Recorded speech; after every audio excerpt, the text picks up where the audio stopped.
For those of you who are very new to our church, we are in this series, Stand Firm. It is a sermon series on the book of First Peter. We are now on First Peter chapter 3, and we will be looking into these particular verses, First Peter chapter 3, verses 1 to 7. So let me read these verses for you. Likewise, wives, be subject to your own husbands, so that even if some do not obey the word, they may be won without a word by the conduct of their wives, when they see your respectful and pure conduct. Do not let your adorning be external, the braiding of hair and the putting on of gold jewelry, or the clothing you wear. But let your adorning be the hidden person of the heart, with the imperishable beauty of a gentle and quiet spirit, which in God's sight is very precious. For this is how the holy women who hope in God used to adorn themselves by submitting to their own husbands. As Sarah obeyed Abraham, calling him Lord, and you are her children, if you do good and do not fear anything that is frightening. Likewise, husbands, live with your wives in an understanding way, showing honor to the woman as the weaker vessel, since they are heirs with you of the grace of life, so that your prayers may not be hindered. This morning, we will be looking into the lives or the relationship of the husband and the wife in relation with what Peter had exhorted to us, as we learned in the past few Sundays, that we are pilgrims in this world. We are not permanent in this world. As pilgrims, we have families, we have relationships, we have work. What are we going to do in order that we will maintain a relationship that would be pleasing to the Lord, yet will be impacting to our community, to the world around us? So last few Sundays, we talked about the pilgrims' attitude towards their neighbors, towards the government, towards their work. And now we are going to go into the home. I entitled this message this morning as Winning a Home Run. Winning a home run. I am a fan of sports. I play basketball. I knew a little about baseball or softball. But I like the imagery or the picture of a baseball game, and I picture and I compare this to a marriage relationship. This is the baseball diamond. Okay, this is a baseball diamond. Okay. This is the home plate. This is the first base, second base, third base. And the pitcher will be standing in the pitcher's plate. The catcher will be here, and the umpire will be here, you see. So there are, I think, 9 players in every team, and this is a very team sport. You have to play smart in order to win a baseball game. How many of you are familiar with this? In your high school or college, did you play baseball or softball? Okay. But I like this imagery or this picture of a team play, which is very reflective to a marriage relationship with a husband and wife as a team. They call this play trade outs for runs with sacrificial plays. Let me explain to this. You have to trade outs for runs with sacrificial plays. Okay, going back to the diamond. Supposing it is our turn to bat.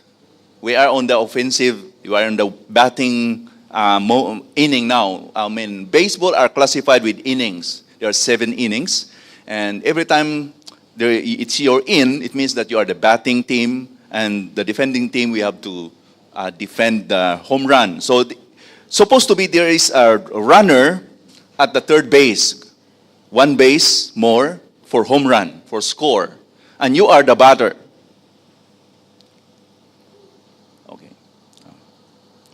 Okay, you are the batter. You see, the batter is here and the runner is here. So empty bases. This one has to sacrifice in order for him to have a home run. What this batter needs is when the pitcher pitches the ball, he will bunt the ball like this. Bunt means to just touch the ball and it will just roll over a few meters away. The catcher will tend to get the ball, and then once this runner will run to the first base, this runner will have to run to the home run. Okay, this will be like this. Like that. So, it means that this player has to sacrifice. He will be out, declared as out, in order that this will be safe and home. And this is the way we are going to play our roles in marriage. How many of you here are married? How many are not? How many of you are dreaming to be married? It does not mean that this message will not be relevant to you, even though you are not married, because you can pray for your parents, you can pray for your brothers and sisters who are married. I mean, these are principles that are not only for married people, but for all of us. I hope that you will appreciate the truth, the principles that we are going to learn this morning. There is a need of sacrifice. In Ephesians chapter 5, verse 20,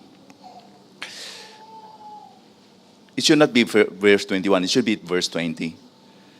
The Bible tells us that wives should submit to their own husband, and husbands will love their wives. That is exhaustively outlined or explained by Paul in Ephesians chapter 5.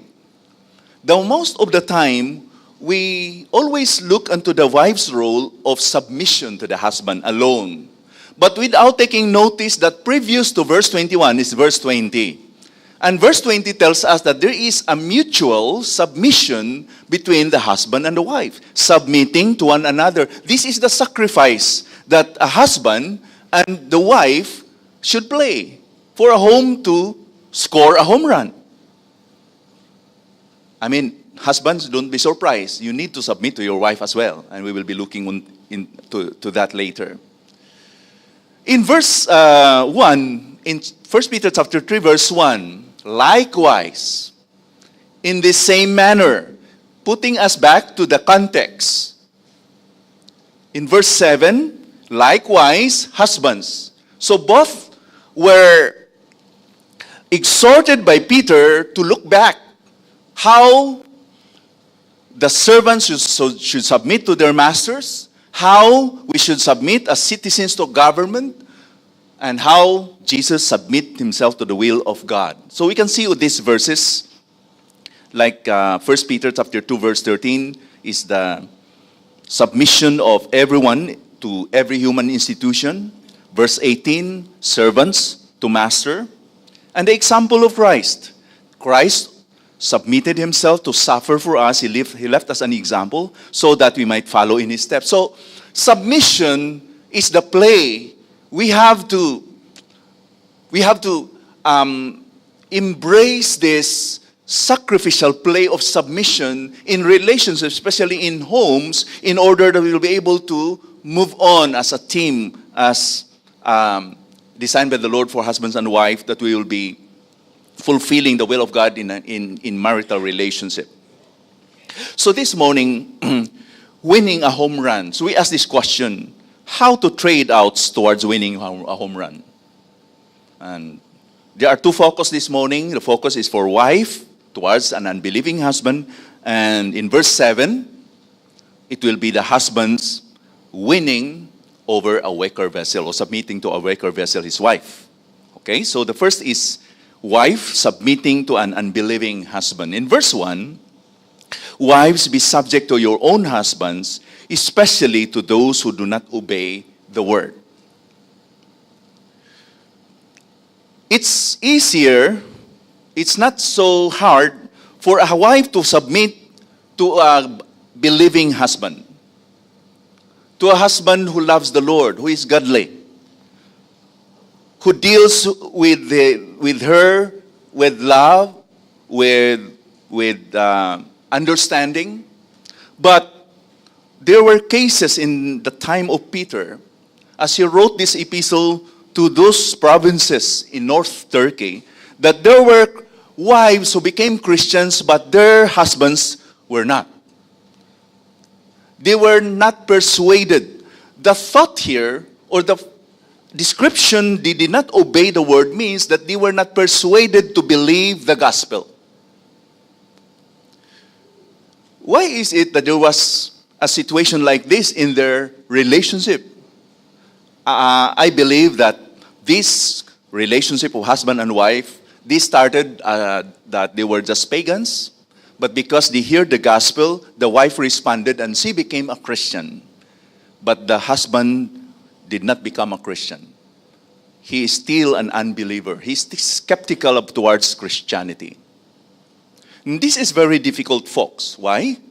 Because to give you a little background, during the time of the Roman Empire, which is the context, was the culture when Peter wrote this epistle, the relationship between husband and wife is characterized by being patriarchal. It means that the husband has a sole authority over the wife. Because that was the culture. If a father has a daughter, the father has an absolute control over the life of his daughter. It was a culture where the father can choose who will be the husband, what will he do with his daughter. He can do absolutely everything towards his daughter.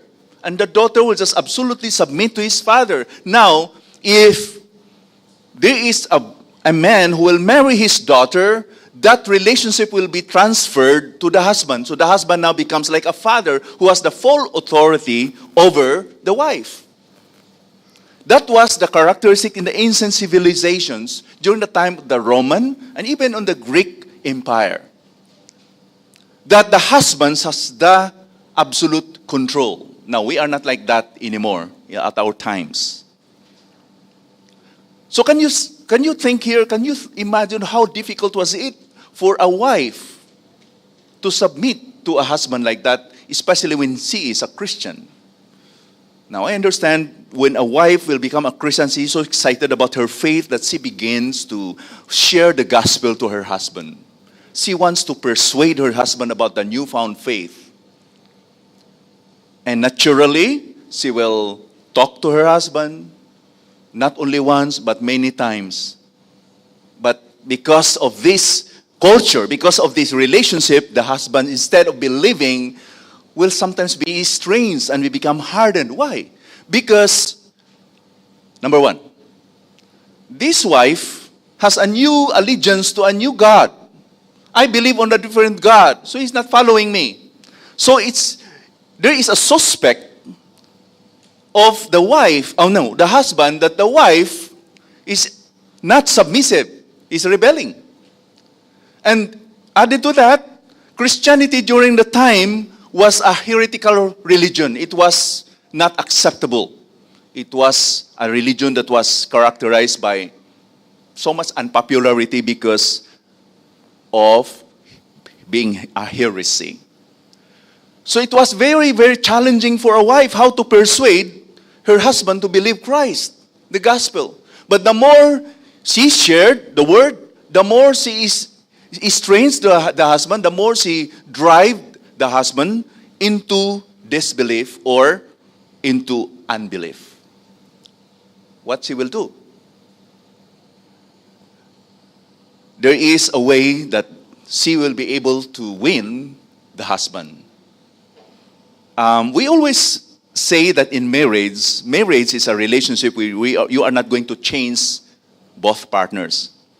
What I'm saying is that when you marry somebody, you are not going to marry somebody because you are going to change that somebody. You are going to marry that person because you have accepted him already as he is. Now, there is no, there is no injunction from the Bible that wives will manipulate, will have to scheme his own way, will have to do his own scheming ways in order to influence her husband by her own cunning, scheming way. But there is a promise of God that although this is a very hard relationship situation, she may be able to win, to gain, to persuade her husband. It means that The husband who was very skeptical about Christ, was very skeptical about believing the gospel, will be changed in her commitment, in her belief towards the gospel and towards Christ. And this is what Peter is addressing to. Is she going to conduct herself, or what she is going to do in order to win her husband? First is, now I would like for you to remember this acronym WIT or WIN. WIT, W-I-T, for us to remember it easily. WIT. You have to outwit your husband. You have to be witty. Wit means to be smart, right? Number one, W is walk the gospel, say no word. Verse 1. Likewise, you wives be subject to your own husbands, so that even if some do not obey the word, they may be won without a word by the conduct of their wives. That they may be won without being preachy. But it's because of the manner of life of the wife. Listen, wives here, you might have a relationship with an unsaved or unbelieving husband. Your preaching, your words will be taken as nagging if you continue doing that. You know, Solomon said, it's better to dwell in the housetops than to dwell with a nagging wife. You will drive your husband to stay at the housetops. You know, they will dwell in the attics. You know, it is a picture that they will be comfortable outside the home than in the home, because they always hear those nagging words. The way to drive the husband out of the home is by constant nagging. Now, maybe sometimes we are so excited of persuading the husband, persuading them to believe on the Lord Jesus Christ. How can they believe, Pastor, if I not tell him that it's wrong for him, like this, like that? So that's why you're so excited that he will be convinced and persuaded to believe on Jesus, but ironically, what you are doing is driving him away. It's your conduct, folks. It's your walk, not your talk. Walk the gospel. Say no word. Without a word. Now, I think Peter was so emphatic here that you have done so much words, you have done so much preaching to him. Now stop preaching. Start living the gospel. And the word conduct here means an upturned character. It is a change coming from the inside out.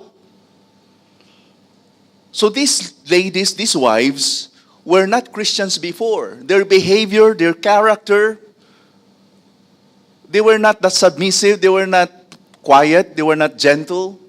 But the husband saw that there are changes happening in her life. There is an upturn in her character coming from the inside out. Noticeable, because when they see your respectful and pure conduct, it was observable. The word when they see means they are watching you. They are observing you. Mind you, ladies, the minds and the brains of men are analytical. We always analyze things. While you are very emotional, you are very intuitive, but we are very analytical. Now, that's not true to everyone, but generally. You know, when a woman will say something, it's just out of intuition. She just feel it. But when the man heard it, he will always analyze. What's the solution? Anong solusyon dito? May problema. Kaya nga, nagkakaiba yung mundo ng babae at saka lalaki, you know? Women are like spaghettis, men are like waffles. Yeah. They need to see, is that really true? They are skeptical. Why is it that they are not persuaded? Ito yung nanotisya ko, Most who will respond to the gospel easily are the women. It's hard to convince a man, but once a man is convinced, he is really committed. When they see your respectful and pure conduct, in our King James Version, when they see your chaste conversation coupled with fear, it is a conduct that is characterized with chastity, purity. It means that you don't allow any impression that you are impure and not truthful in your character. Pure conduct coupled with fear, because there is a respect for God and for Him as your authority in the home. This is one of the key things that Peter would like the women to focus in order to win their unbelieving husband. Walk the talk. Walk the gospel.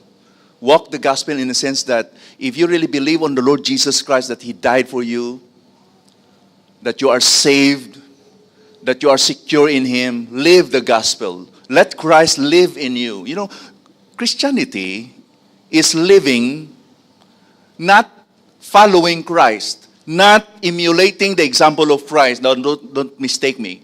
It's important to follow Christ and His teaching, but it's more than that.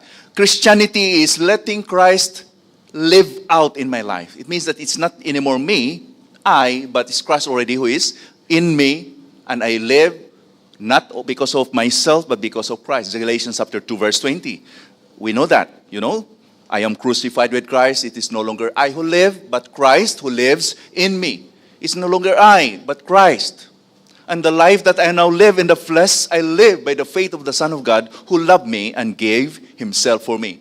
So, women, and also to each one of us men as well, Christianity is to be lived not by following Christ, by letting Christ's life exude, lived out through your life. And that's the change that is very attractive to them. You become very pure in your conduct and respectful. Now, secondly, is the eye. Internal beauty over external adornment. Now, I failed to mention this, that this is a home where there are tensions. This is a home where there is a tension because the husband is an unbeliever, and the wife is a believer. And even when both are believers, there is still the tension, and we will not be removed from any tension in our Christian life, but this tension is real because the husband is an unbeliever, and how are we going to handle this tension as for you, wife, who had an unbelieving husband? Second is the focus of the attitude, the behavior, the action is walk, conduct, your way of behaving. Here is about how are you portraying yourself, your attitude. Your internal beauty is important over external adorning. Let's go to verse 3. Do not let your adorning be external, and braiding of hair, and the putting on of gold jewelry or the clothing you wear. Adorning. The word adorn comes from the word cosmos, where we get our English word cosmetics. I think the business of selling cosmetics is very lucrative these days. Bakit nasabi ko yan? Kasi po, I noticed the past few years, there are so many shops in Bukit Panjang and many other areas in Singapore who were, these shops were former restaurants like that. Nasasara. Ang pumalit, spa. Beauty products. I'm not so conclusive about this, but maybe it's because there is that emphasis of beauty, cosmetics. How are we going to appear physically these days? So that's why cosmetics sells a lot these days. So if you are engaged in business, consider selling cosmetics these days. But Peter said it should not be our physical beauty that matters. It should be our internal beauty. Don't let the adorning of your external, the braiding of hair, the putting on of gold jewelry or clothing you wear. Does this mean that Peter would like us to get rid of any cosmetics at all? Does this mean that it's a sin for us not to use cosmetics, not to apply makeup? Did Peter tell us about getting rid of all the cosmetics? I don't think so. What's the use of cosmetics? What's the use of makeup? Okay? Some people are makeup artists. And I like them because they really make others up. Means that they are not so beautiful, now they enhance the beauty while they are applied with cosmetics. You know, some makeup artists are not so good that after the makeup, instead of becoming more beautiful, they become uglier. I don't like my eyeshadow, my foundation, like this, like that. You know, makeup artists know how to enhance the beauty. That should be the purpose of makeup, cosmetics, to enhance the beauty. But it could be abused. It could be overemphasized, overly elaborated, that instead of making the beauty, enhancing the beauty up, it becomes very weird. You know, the beauty now will become standouts, become weird. Oh, huh?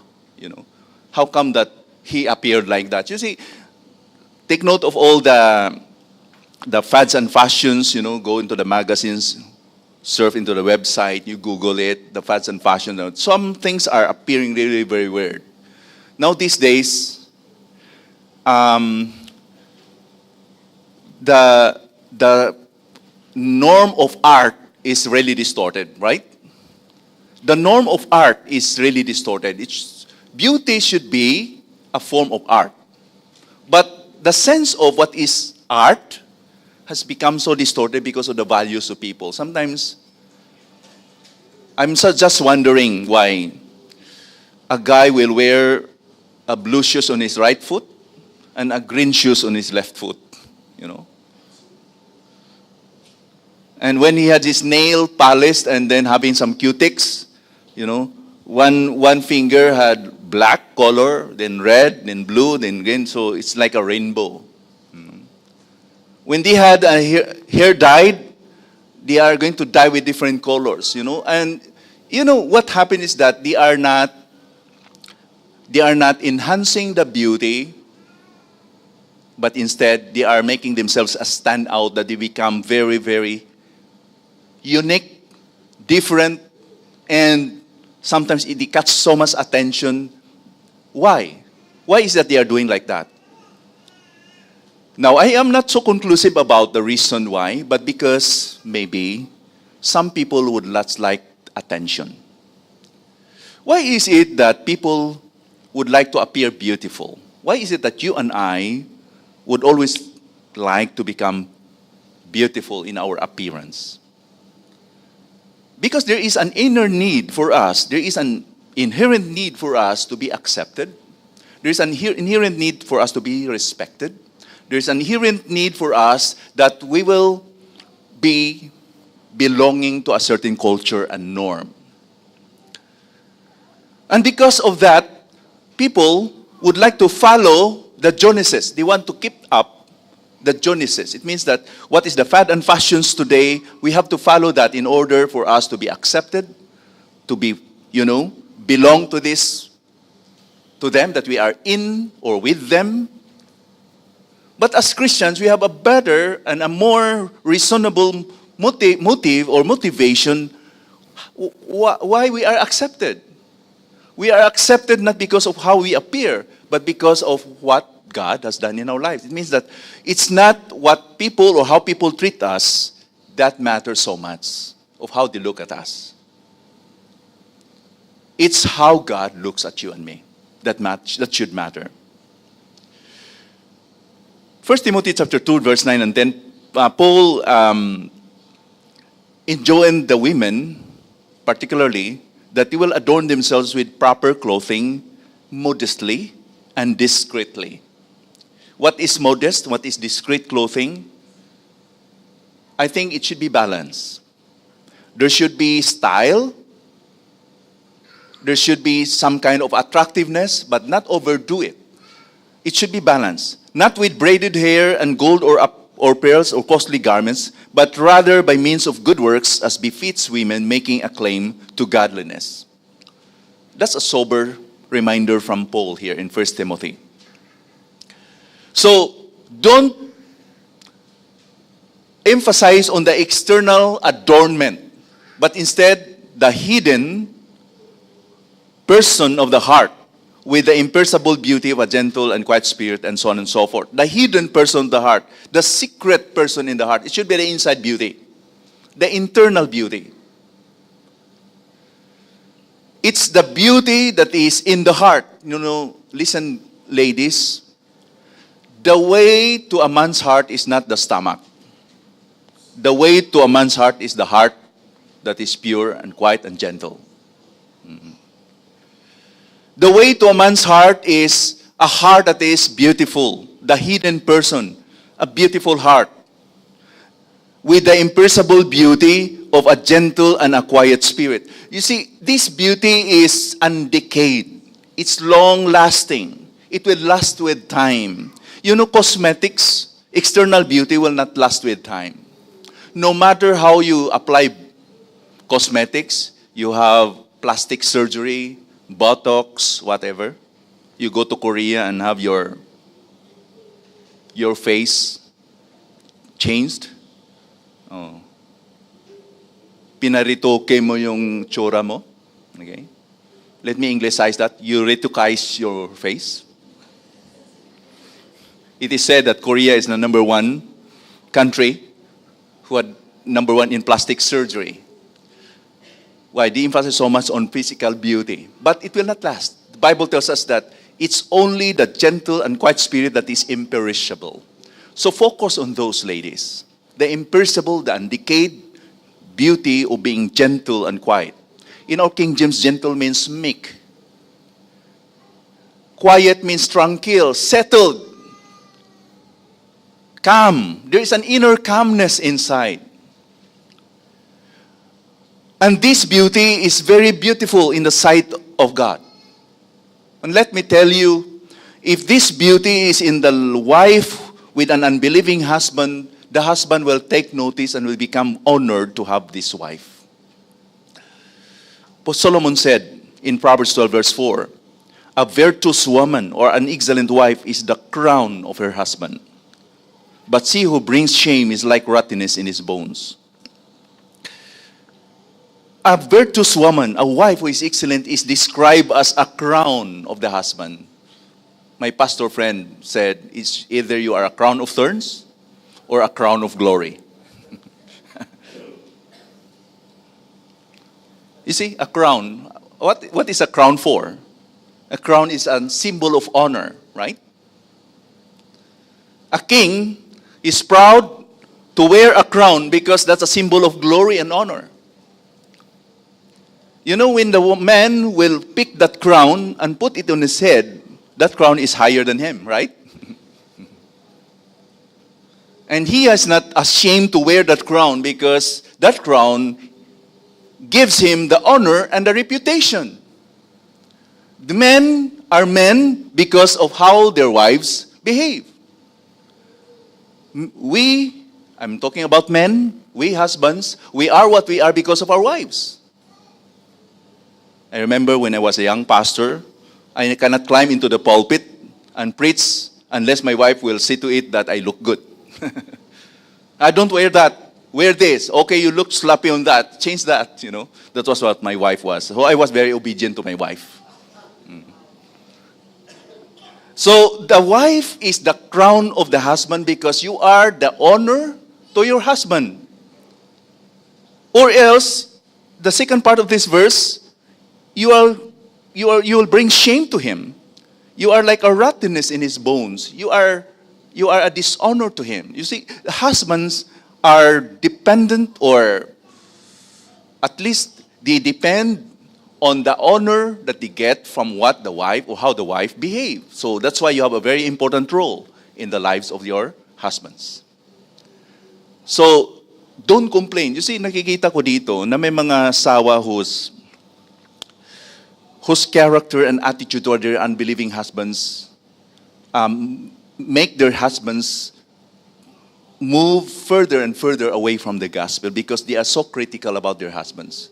You don't know my husband, pastor. He's like this, he's like that, he's like this, and he's like that. If you complain about your husband, you are just like shooting your foot or just like hammering your head. Why? Because hindi naging asawa mo siya kung hindi mo siya pinili. Right? Can you criticize for something that you have chosen? Can you criticize for somebody whom you are related with and not by chance but because of your choice? That's why I repeat this statement from what my chairman of the deacons before, and I was in Leyte, he counseled a lady who was complaining about her husband. Sabi niya, Doc, ang aking asawa ay ganito, ganyan, ganito, ganyan. Puro mga critical, not so good comments about the husband. And then this deacon, after a while, said to her, you know what? Kung stupido ang inyong asawa, mas stupido ka. And the wife became angry. Doc, hindi ako stupido. I just mentioned you about the character of my husband. He's like this and like that. No, you are more stupid than him. Why? Why, Doc? Sabi mo yan. Kasi stupido siya, pinili mo siya na stupido, ikaw mas stupido pa sa kanya. You see what? There was like... You know, there was this wife who complained about her husband. You know what? Gwapo ka lang, pero wala ka talagang utak.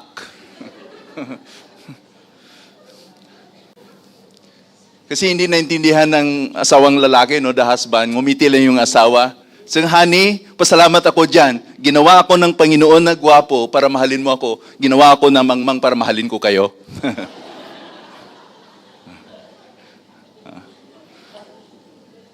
Instead of complaining, instead of murmuring, be an honor to your husband, and God will honor you. Because this is very precious in the sight of the Lord. This is overly precious. This is overly valuable. It means that ang beauty nyo is not on the outside, it's on how God looks at you. This is a beauty that is acceptable, honorable, accepted by God. God is so pleased. Why? Because that beauty exudes the gospel. There's only one beauty description before God that is acceptable. If your life exudes the gospel, if your life portrays the gospel, if your life is so attractive that others will be attractive to Jesus. It's not for us. You know, beauty is not to impress of how good and how good looking I am or you are. It's to express the beauty of Christ in us. I hope you understand that. Now, T is take note of the holy women. Walk, then internal beauty, and T is take note of the holy women. Now we go to the models. Take note of the old holy women, not the Hollywood women. Sino ba ang ating model of beauty? Ang old holy women in the Bible or ang Hollywood women in the cable TV? Sila ba? To whom we mirror ourselves, we become like them. So Peter enjoined the women that they are going to take note or follow the example of these holy women.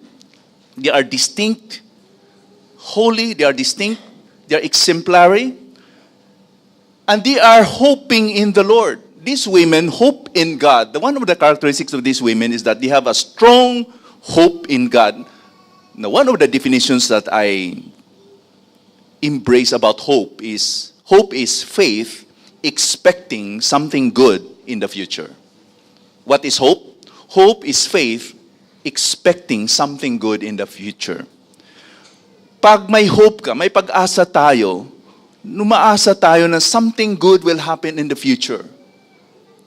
These women might have a very distressing, unpleasant surroundings at present, but they hope in God. They have a strong faith in God that something better will happen to me in the future. And they are adorning themselves by submitting to their own husbands. So their way of beauty adorning is by submission. Follow their example. Now, verse 6, there is a mention here of one example in the Old Testament, Sarah, who obeyed Abraham, calling him Lord. And this is very interesting because Sarah is specifically mentioned. Of all the characters in the Old Testament about women, it was Sarah who was mentioned. Number one reason maybe is because Sarah is the wife of Abraham. Abraham is the father of faith. So Sarah is the wife. So we are children of Abraham by faith. And Abraham was a pilgrim. He was seeking for a country whose maker and builder is God, and he went there not knowing where to go. He just believed on God. And Sarah believed him. You know, ito po naririnig ko sa mga driver na mga lalaki. The worst experience for them driving is when katabi doon yung asawa nila. Kasi ang driver, may driver pa. Okay? Oops, hinto ka na. Oh, ang bilis mo. Dun. So, we know what? There are so comments, that driving is driven by the partner behind this, in the seat. You see Abraham, think of this, they were in Ur of Chaldees, and they were discussing, honey, Abraham talked with his wife, Sarah, honey, the Lord called me. Really? Yeah. We are going to pack our things because we are going to this promised land. Okay. Where is that? I don't know. Which part in our map is that? I don't know. Can you resubmit to somebody who lead you to a place which he doesn't know? It was not easy for Sarah. I believe that most of you who struggles in believing because your husband sometimes cannot define their leadership, you are not so sure. It's easy to follow for somebody who is sure of his leadership. But I tell you mga asawa, kaming mga lalaki, hindi kami sigurado in lot of times. Hindi kami sigurado. And sometimes that's challenging for you to follow because you're thinking of the children. I experienced that because moving from one church to another is so taxing. When I moved from my home church to another church, I asked my wife, what is your idea about this move? You know what I like with my wife's comment about when I asked her, she said, I will not tell you what is in my heart because I don't want to influence you. I will pray. And I believe that if I pray, God will lead us mutually. So I prayed. I did not pursue her that she will tell me what she has inside because she doesn't want to influence me. And after a few months that we were praying about it, and I told her, this is my decision. And she said, that's also what is in my heart. Women, it's hard to submit like Sarah to a leader like Abraham. There was one time that they had a famine in the land. And Abraham said, honey, we lack food already. There are no food to eat. I've heard that Egypt has a lot of food, so let's go down there. And maybe Sarah argued that it's not the will of God. Egypt is a place where there are a lot of influence towards idolatry. It's not a godly country. But Abraham was so insistent, let's go. And while they were there, Sarah, at her age, she was still very attractive. When Pharaoh saw her, she fell in love. Attracted physically to Sarah. And he wanted that Sarah will be part of his harem. And Abraham was so scared. And he said, when Pharaoh will ask you, who are you? Tell him that you are my sister. It was a half-truth that became a full-blown lie. Totoo naman na magkapatid sila, no? Kasi yung mga parents nila magkakapatid. They are very near. They are just first-degree cousin. But it was a lie. But we cannot see a comment from Sarah that she did not obeyed Abraham here. Or she didn't obey Abraham. According to the Bible, Pharaoh got Sarah, but during the night, the Lord appeared to Pharaoh. You are sinning because that woman is a man's wife. What I'm saying here is that it was Sarah's faith, it was Sarah's submission that was honored by God rather than Abraham's decision. I cannot advise you to follow if your husband will let you something like this to sin. I think that's not warranted in the Bible. But don't portray an unsubmissive spirit to your husband's leadership, because that is very precious in the sight of the Lord. Being submissive is the adornment in the inside that pleases God. So Sarah obeyed, and she became an example for all the women. In fact, in Ephesians chapter 5, even as wives will reverence unto their husband. The only instance in the book of Genesis that Sarah called Abraham his Lord or her Lord is in Genesis chapter 18 verse 12. But Sarah has this attitude of just submitting to her husband. So I hope that like her, we don't fear. Okay? Sabi pa dito if you are here, children, you do good and do not fear anything that is frightening. Okay, let me move on because I spend so much time on wives, but let me go to the husbands. Husbands, submitting to a weaker vessel, the wife. Really, Pastor? A wife who is weaker, I will submit? Yes, because in Ephesians chapter 5, verse 20, we are going to submit to one another. How this will happen? This will happen if you honor the wife, if you know who is your wife. You know, the Bible tells us that the woman is the weaker vessel. What does this mean? Is the woman of lesser importance, lesser value than men? Being weaker, what does this mean? Now, there are so many school of thoughts of this verse, of this line, weaker vessel. It may mean that they are weaker physically, because women are physically built not that strong as men. DNA and the structures of the morphological structure of the men's body is stronger or than women. It could be. But I believe that the emphasis here is that the woman is having a different kind of life. Unique, different. Being different does not mean that you are inferior. You are just made as a woman.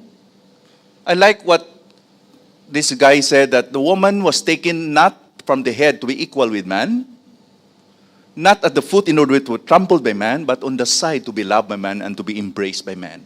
He was taken from one of the ribs of the woman, of the man. So the man should not look at the woman as of lesser importance, but somebody who is different in his design, in her design, different in her purpose. You are a woman because you are different than man, and don't be like a man because you are a woman. That's why the world is so messy today, because those who are men would like to become a woman, and a woman will become a man when they are so different. Marriage is for a man and a woman. It should not be for one man and another man, or woman to a woman. Don't redefine marriage, because marriage is supposed to be for a man to a woman. Okay? So, a weaker vessel here is somebody who is to function in support of a husband. Okay? So he is weak. She is weaker, not because of her status, but because of her design, her function. Okay? Now, how husband should submit to his weaker wife? Verse 21. Submit to one another. This is a reminder for us. In verse 7, live with your wives. Number one is to dwell with your wives according to knowledge. Know her. Dwell with her. Live with her in order to understand her. Arbitrarily, folks. Ibig sabihin dito, inutusan ni Pedro ang mga asawang lalaki or the husbands na intindihin ang mga asawa.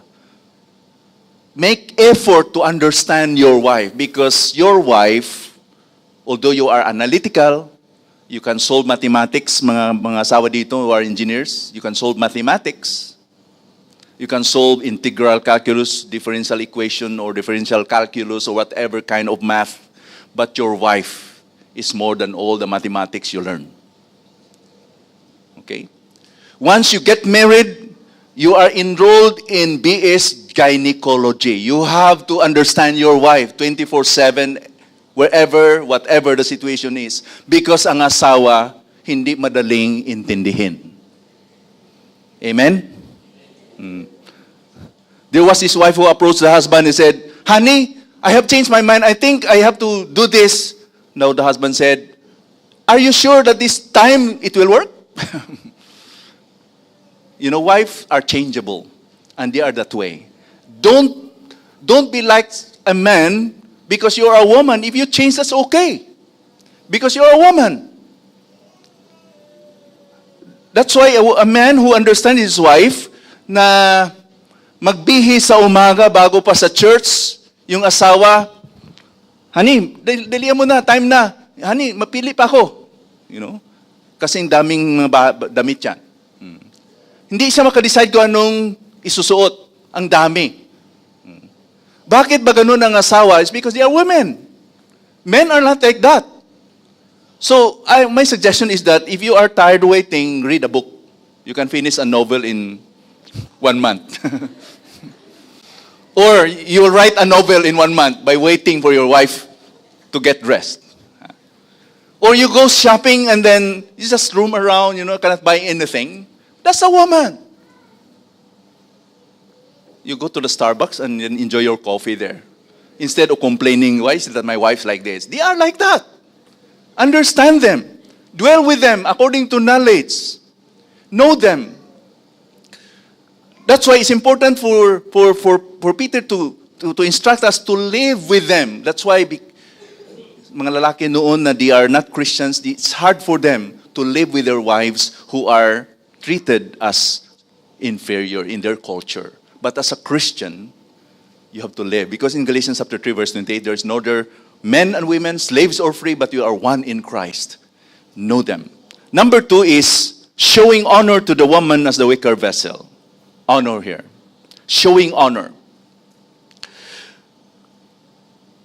Ang pag-honor sa mga asawa as weaker vessel, hindi natin i-honor sila because they are honorable or they are greater or they are smarter than us, but because they are weaker vessel, fitting to who they are. Don't expect them to be like this and like that when they are women. Women should be understood as they are. They have their own character, and they should be honored for that. Honor your wife, men. Why? Because the first reason is they are the heirs with you of the grace of life. Because it's for us to enjoy companionship. Heirs with you of the grace of life. Now, maybe it talks about rearing children when there is a life added to the family because of a child, or it's because this has an implication that both of them are Christians. They will be together serving the Lord. But they are heirs with you. It means that you are part of him, of her. I mean, both of you are in one flesh, di ba? Sabi po sa Genesis chapter 1, verse 27 ba yun? Na a man should leave his father and mother and cleave unto his wife, and they become one flesh. Both are naked and they are not ashamed. They are one flesh. That's why in Ephesians chapter 5, Paul said, "Love your wife as Christ loved the church, even gave himself for it." Nobody who loves his body and hates for it, just like that relationship of a husband and wife. If you love yourself, you have to love your wife because you are co-heirs together. For companionship, for fellowship. I think kung ang asawa nakaramdam na yung husband niya po ay ganito yung pagtrato sa kanya, nagre-respond na yung asawa. and then the companionship will become enjoyable. So I hope, we husbands will create a relationship with our wives that we can really say sweeter as the years go by. There is a sweet, enjoyable companionship as we move on, as we continue in our relationship. Secondly, so that your prayers may not be hindered, for effective prayers. Para ang ating mga panalangin hindi po mapigilan o mahinder, so that our prayers may not be hindered. Now, the Bible tells us that ang nakahinder lang sa ating mga prayers ay kasalanan. So what particular sin maybe that the husband did that it hindered their prayers? Maybe unforgiving spirit, not loving to the wife, so many expectations to the wife that the husband is become bitterness. This will cause you that your prayer life will be affected, that your spiritual life will be affected. I hope that we will be serious in this, husbands, because hindi po masasabi natin na I can do everything, I can decide by myself, will not consult my wife, I will not respect my wife, because you know what? Mayroong panahon na they will be grieved, they will be sad, and it hurts the heart of God, because that life belongs to God, and that life that belongs to you also because she's your wife, and it has affected your spiritual life. So mga kapatid, let's be mindful of this. Husbands can express his form of submission to the wife by knowing her and honoring her. There's no better expression of submission to the wife for a husband than yielding his rights, just like the Lord Jesus Christ, who yielded his life and gave his life for the church, for his bride.